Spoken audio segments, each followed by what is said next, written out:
And staying in the United States, ahead of President-elect Donald Trump's inauguration, America's second largest city, Los Angeles, has moved to declare itself a sanctuary city for illegal immigrants. The city council has unanimously passed an ordinance that will ban the use of local resources, including city officials and property, to detain someone as part of a federal immigration enforcement effort. It will also ban data sharing between city officials and federal agencies. Given the re-election of Donald Trump and the consistent hate speech towards undocumented people and mixed status families, I can't think of a more pressing issue than this one today. Sanctuary cities are not just a legal framework, but they represent a moral commitment to upholding human dignity, protecting families, and ensuring that everyone, regardless of their immigrating status, can live without fear. Los Angeles Mayor Karen Bass will sign the new resolution, which will come into effect 10 days after her signature. Meanwhile, the Los Angeles public school system has also passed some emergency resolutions, including protections for unauthorized migrants and implementation of respectful treatment of LGBTQ+ community members.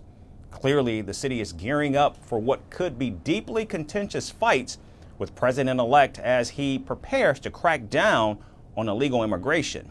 On Monday, Trump confirmed that he will declare a national emergency and use the military to deport millions of migrants. However, Los Angeles lawmakers say they will do everything to protect these vulnerable communities. If we know anything about the person who just won the election, we know that their bark is their bark and their bark matches their bite. And we know that women should be able to report domestic violence and seek justice. Kids should be able to go to school, and families should be able to go to public libraries without the fear that doing so would tear their families apart. So by passing this law today, we are making sure that we are keeping our friends, family, neighbors, and coworkers safe. Meanwhile, pro-immigrant advocates say they are concerned about the president-elect's deportation plans as Los Angeles boasts a large number of immigrants. We are extremely concerned, given that this is a city where about a third of the population is immigrants. We are all extremely concerned, worried, panicked, afraid that the National Guard or other people are going to be forced to execute Trump's mass deportation plans. But we're also organized. We've been through this before. We know how to respond. We have a lot of tools at our disposal, including the legal system, including the strength in our communities. So we also know that we can fight back with power. The Republican Party has stated that perpetrators should not be protected by the hard-earned money of taxpayers. The so-called sanctuary cities and states sound warm and fuzzy, but the protections they offer aren't for as well as getting ice cream. They're for people who've entered the country illegally and committed additional crimes.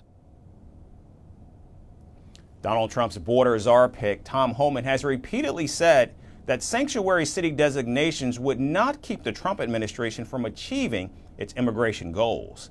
Los Angeles also declared itself a city of sanctuary during Donald Trump's first term. However, it was only done through a resolution and executive directive.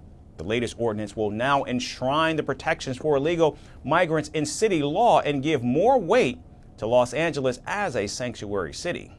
Other American cities such as Chicago, San Francisco, and New York also have their own sanctuary city laws aimed at protecting undocumented migrants.